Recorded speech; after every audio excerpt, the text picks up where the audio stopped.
तो दोस्तों, क्योंकि सांस भी कभी बहू थी के आज के एपिसोड की शुरुआत वहीं से होती है जहां अंगद तुलसी के सामने साफ तौर पर कह रहा होता है कि उनका असली दुश्मन रणविजय नहीं बल्कि ऋतिक है।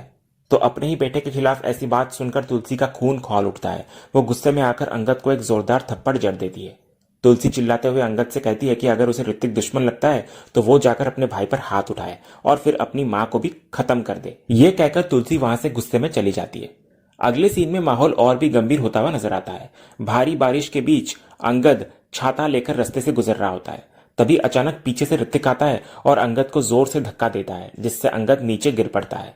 जैसे ही इधर अंगद संभल कर पीछे मुड़ता है, वो ऋतिक को अपने सामने पाता है। ऋतिक की आंखों में नफरत साफ दिख रही होती है और वो अंगद को धोखेबाज कहकर पुकार रहा होता है। तो इधर धक्के और अपमान से तिलमिलाए अंगद का सब्र जवाब दे जाता है और वो ऋतिक पर हाथ उठा देता है। ऋतिक भी पीछे नहीं हटता और दोनों भाइयों के बीच सड़क पर ही हाथापाई शुरू हो जाती है। ऋतिक गुस्से में अंगद पर आरोप लगाता है कि भाई होने के बावजूद उसने दुश्मनी निभाई है। वो रणविजय को कंपनी के शेयर्स देने की बात को लेकर बेहद नाराज होता है और अंगद से सवाल करता है कि उसने ऐसा करने की हिम्मत कैसे की। तभी हाथापाई के दौरान ऋतिक एक बार फिर अंगद का कॉलर पकड़कर उसको मारने की कोशिश करता है। इस पर अंगद उसे कड़ी चेतावनी देता है। अंगद उसे अपनी औकात याद दिलाते हुए कहता है कि वो अपने बड़े भाई का कॉलर पकड़कर मर्यादा पार कर रहा है। वो ऋतिक को वार्निंग देता है कि अगर उसने अभी कॉलर नहीं छोड़ा तो अंजाम बहुत बुरा होगा। लेकिन ऋतिक का गुस्सा सातवें आसमान पर होता है और वो अंगद को चुनौती देता हुआ नजर आता है। अंत में दोनों के बीच का संघर्ष और बढ़ जाता है और अंगद दोबारा ऋतिक पर हमला करता हुआ नजर आता है। इसके बाद अंगद ऋतिक का कॉलर पकड़ लेता है और उस पर पलटवार करते हुए उसे एक लूजर कहता है। अंगद कहता है कि अगर ऋतिक का बस चलता तो वो बहुत पहले ही सब कुछ बर्बाद कर चुका होता। तो ऋतिक को लूजर कहलाना बर्दाश्त नहीं होता और दोनों भाइयों के बीच फिर से लड़ाई शुरू हो जाती है। तभी सड़क के बीचों बीच चल रहे इस तमाशे को भीड़ में खड़ा सुहास बड़े मजे से देख रहा होता है। वो इसे एक सॉलिड लफड़ा बताने लगता है और तुरंत रणविजय को वीडियो कॉल करके सब कुछ दिखाता है। रणविजय इस लड़ाई को देखकर बेहद खुश होता है। वो सुहास से कहता है कि उसकी आंखें ये नजारा देखने के लिए तरस गई थी। इसके बाद रणविजय को अब पूरा यकीन हो चुका होता है कि अंगद वीरानी ही उसका हुक्म का इक्का साबित होगा। तभी भीड़ में खड़ा एक आदमी कहने लगता है कि अंगद भाई इस तरह मारपीट क्यों कर रहे हैं। इधर दूसरी तरफ बारिश और कीचड़ के बीच दोनों भाई एक दूसरे पर प्रहार करते रहते हैं। अंगद एक जोरदार हाथ उठाता है जिससे ऋतिक कीचड़ में जा गिरता है। जब अंगद उसे उठाकर फिर से ललकारता है तो ऋतिक उसे भाई होने का ताना देता है। यहाँ अंगद का बरसों का दर्द छलक पड़ता है। वो ऋतिक से पूछता है कि उसने उसे भाई कब माना। अंगद याद दिलाता है कि जब मिहिर ने उसे घर से निकाला था तब ऋतिक ने उन्हें रोका क्यों नहीं। तो ऋतिक भी जहरीले अंदाज में जवाब देता है कि अच्छा हुआ जो उसने नहीं रोका, वरना घर में अंगद जैसा गद्दार पल रहा होता। यह सुनकर अंगद का गुस्सा सातवें आसमान पर पहुंच जाता है और वो दोबारा ऋतिक को पीटना शुरू कर देता है। तभी वहां वृंदा और वैष्णवी पहुंच जाती हैं। वृंदा चिल्ला चिल्लाकर अंगद को रोकने की कोशिश करती है, लेकिन अंगद सुनने की हालत में नहीं होता। माहौल तब और गंभीर हो जाता है जब तुलसी वहां पहुंचती है। तुलसी फिर दोनों बेटों के बीच बचाव करने की और उन्हें छुड़ाने की पूरी कोशिश करती है। तो हाथापाई इतनी उग्र होती है कि अनजाने में अंगद का हाथ तुलसी को लग जाता है। धक्का इतना जोर का होता है कि तुलसी सीधे कीचड़ में जा गिरती है। ये देखते ही अंगद और ऋतिक दोनों सहम जाते हैं और अपनी मां को उठाने के लिए आगे बढ़ते हैं, लेकिन तुलसी गुस्से और दुख में अपना हाथ उठाकर उन्हें रोक देती है। वो कीचड़ में सनी हालत में अपने ही बेटों को जानवर कहकर पुकारती है। तभी शराब के नशे में धुत ऋतिक जब सफाई देने की कोशिश करता है तो तुलसी उसे एक शब्द भी बोलने से रोक देती है। वो दोनों भाइयों को जमकर लताड़ लगाती है। तुलसी कहती है कि अगर वे एक दूसरे का सम्मान नहीं कर सकते तो ना करें, लेकिन कम से कम शराब पीकर शरेआम तमाशा करके परिवार की इज्जत मिट्टी में ना मिलाएं। तभी अंगद जब बीच में बोलकर अपनी बात समझाने की कोशिश करता है तो तुलसी का गुस्सा उस पर भी फूट पड़ता है। वो अंगद को मां कहने से भी मना कर देती है और कहती है कि उसे अंगद की एक भी बात नहीं सुननी। तुलसी उसे उसकी हरकत पर शर्मिंदा करती है और वहां से गुस्से में चली जाती है। इधर तुलसी के जाने के बाद दोनों भाई एक दूसरे को घूरते हैं और अलग अलग दिशाओं में चले जाते हैं। इसके बाद दूसरा सीन फैक्ट्री में शिफ्ट होता है, जहां तुलसी शोभा से फोन पर बात कर रही होती है। तुलसी हैरान होती है कि मिहिर बच्चों जैसी हरकत कर रहे हैं। शोभा इधर कहती है कि घर पर गायत्री बा ने मिहिर को बहुत समझाया और गुस्सा भी किया कि कल ही अस्पताल से आए हैं तो आज फैक्ट्री ना जाएं, लेकिन मिहिर ने किसी की नहीं सुनी। तभी शोभा दबी जुबान में कहती है कि मिहिर बस एक ही इंसान की बात सुनते थे जो अब वहां नहीं है। शोभा का इशारा तुलसी की तरफ होता है। इसके बाद तुलसी बात को संभालते हुए कहती है कि चिंता की कोई बात नहीं, डॉक्टर साल्वे उनसे मिलने आ रहे हैं, वे उन्हें समझा देंगे तो मिहिर उनकी बात सुनेगा। इधर फोन रखने के बाद ऋतिक फिर से तुलसी के पास आता है और माफी मांगता है, लेकिन तुलसी का गुस्सा शांत नहीं हुआ होता है। वो ऋतिक से तीखे सवाल करती है कि वो किस बात की माफी मांग रहा है, शराब पीने की, भाई से मारपीट करने की, चौल में तमाशा करने की, या अपनी मां का अपमान करने की। तभी तुलसी ऋतिक को याद दिलाती है कि उसे उससे कितनी उम्मीदें थीं, लेकिन उसने अंगद के साथ लड़कर उसे निराश किया। जब ऋतिक फिर से वही रट लगाता है कि गलती अंगद की थी, तो तुलसी उसे डांटते हुए कहती है कि उसका दिमाग खराब हो गया है जो वो अपनी गलती मानने को तैयार नहीं। तभी इतने में चपरासी आकर तुलसी को बताने लगता है कि मिहिर बुला रहे हैं, तो तुलसी ऋतिक की बात अधूरी छोड़कर वहां से निकल जाती है।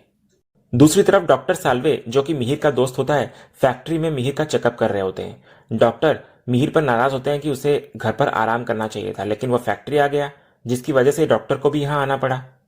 तो मिहिर मजाक में कहता है कि दोस्त होने के नाते डॉक्टर का आना तो बनता है। जब डॉक्टर साल्वे कहते हैं कि वो इस वक्त दोस्त नहीं बल्कि डॉक्टर की हैसियत से आए हैं, तो मिहिर हंसते हुए कहता है कि फिर तो उनका आना और भी ज्यादा जरूरी था। इस पर डॉक्टर साल्वे मिहिर को समझाते हैं कि उन्हें पता था मिहिर चेकअप के लिए नहीं आएगा, इसलिए उन्हें खुद ऑफिस आना पड़ा। जब तुलसी वहां आती है तो डॉक्टर उसे मिहिर की शिकायत लगाते हैं। वे तुलसी से कहते हैं कि मिहिर बहुत लापरवाह हो गया है, ना तो दवाई समय पर लेता है और ना ही आराम करता है। डॉक्टर चेतावनी देते हैं कि अगर ऐसा ही चलता रहा तो मिहिर का पैर कभी ठीक नहीं हो पाएगा।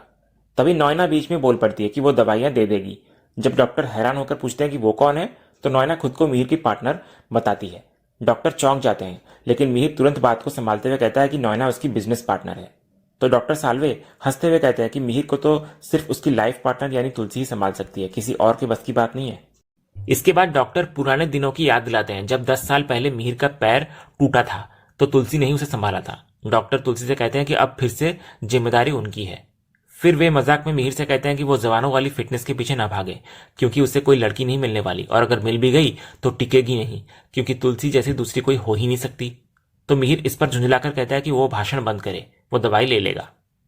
इसके बाद डॉक्टर साल्वे तुलसी को नई दवाइयों की पर्ची थमाते हैं और हिदायत देते हैं कि मिहिर को एक पल के लिए भी खुद से दूर न करे। इसके बाद डॉक्टर मिहिर से पूछते हैं कि क्या वो पुरानी दवाइयां ले रहा है जो 10 साल पहले लिखी गई थी। तो डॉक्टर बताते हैं कि अगर वो रेगुलर दवाई लेता तो हड्डी इतनी कमजोर नहीं होती। मिहिर सफाई देता है कि जब तक तुलसी साथ थी वो दवाइयां लेता था, लेकिन पिछले 6 सालों से उसने दवाइयां लेना छोड़ दिया है क्योंकि उसे याद नहीं रहता। तो डॉक्टर हैरान होकर पूछते हैं कि क्या तुलसी अब उसका ध्यान नहीं रखती। तो मिहिर बात को संभालते हुए कहता है कि तुलसी को इसके बारे में कुछ पता ही नहीं था। तभी नॉयना दोबारा बीच में कूद पड़ती है और अपनी अहमियत जताने की कोशिश करती है। वो कहती है कि वो मिहिर का ध्यान रखती है और उसे रोज पालक और पनीर का सूप बनाकर देती है, और इधर मिहिर भी बेमन से हाँ में हाँ मिलाता है। इसके बाद डॉक्टर साल्वे नॉयना को याद दिलाते हैं कि भले ही वो मिहिर की बिजनेस पार्टनर हो, लेकिन मिहिर को वो खुद बचपन से जानते हैं। वे नॉयना को आगाह करते हैं कि मिहिर चकमा देने में माहिर है। डॉक्टर तंज कसते हैं कि जब तुलसी भाभी के होते हुए मिहिर ने दवाइयां छोड़ दी और चकमा दे दिया उन्हें, तो नॉयना क्या चीज है। इसके बाद डॉक्टर साल्वे मिहिर को समझाते हैं कि उसके कार्टिलेज टीयर के लिए फिजियोथेरेपी बहुत जरूरी है, लेकिन मिहिर साफ मना कर देता है और कहता है कि उसके पास इसके लिए वक्त नहीं है। तो डॉक्टर उसकी एक नहीं सुनते और अपनी बात साबित करने के लिए तुलसी को आगे बुलाते हैं। डॉक्टर जिद करते हैं कि तुलसी खुद मिहिर के पैर को छूकर चोट की गंभीरता महसूस करे। वो तुलसी का हाथ पकड़कर मिहिर के पैर पर रखते हैं और तुलसी इधर ना चाहते हुए भी चेहरा दूसरी तरफ घुमाकर मिहिर के पैर को छूती है। उस एक स्पर्श से दोनों को बीते हुए पलों और पुराने प्यार की याद आ जाती है।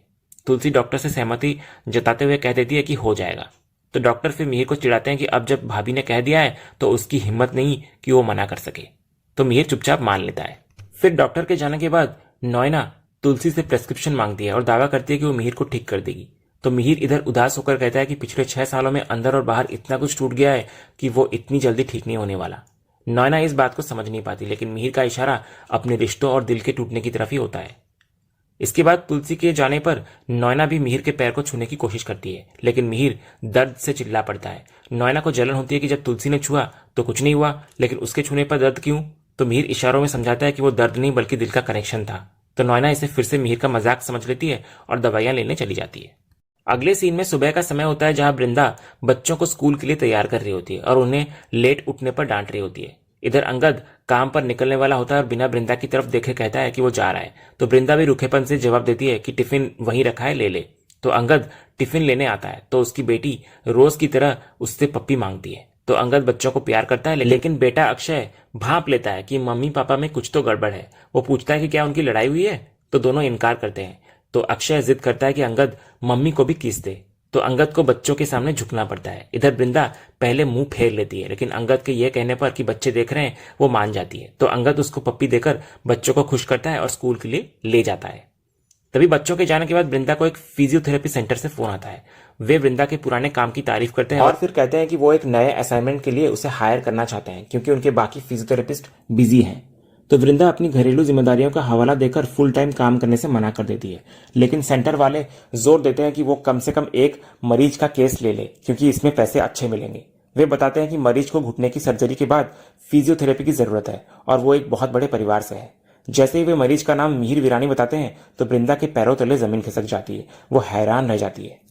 अगले सीन में तुलसी और वैष्णवी जैसे ही काम से घर लौटते हैं, अंगद उनका रास्ता रोक लेता है। वो अपनी मां को मनाने के लिए बच्चों की तरह कान पकड़कर खड़ा हो जाता है।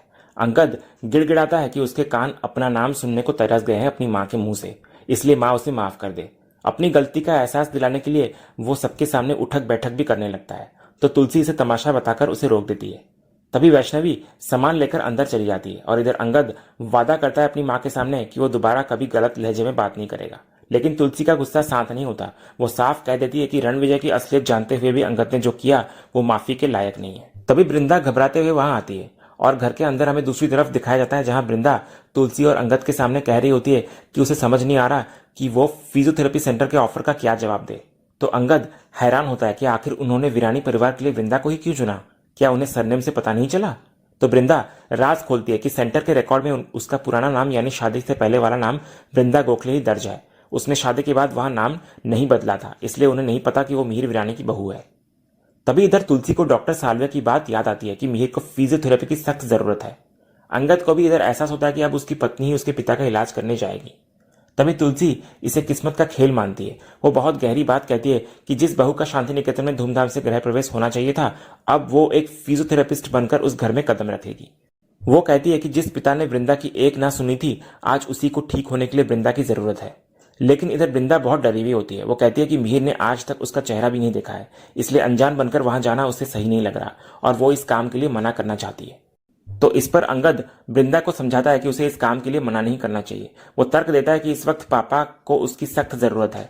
अंगद को लगता है कि अगर परिवार का ही कोई सदस्य उनकी देखभाल करेगा तो ये उनके लिए बेहतर होगा। फिर अंगद वृंदा को याद दिलाता है कि पापा अपनी सेहत को लेकर कितने लापरवाह हैं। वो कहता है कि जब माँ साथ थी तो वो डांट कर दवाइयां खिलाती थी, लेकिन पिछले 6 सालों से माँ के जाने के बाद उन्होंने अपना ख्याल रखना छोड़ दिया होगा और दवाइयां भी बंद कर दी होगी।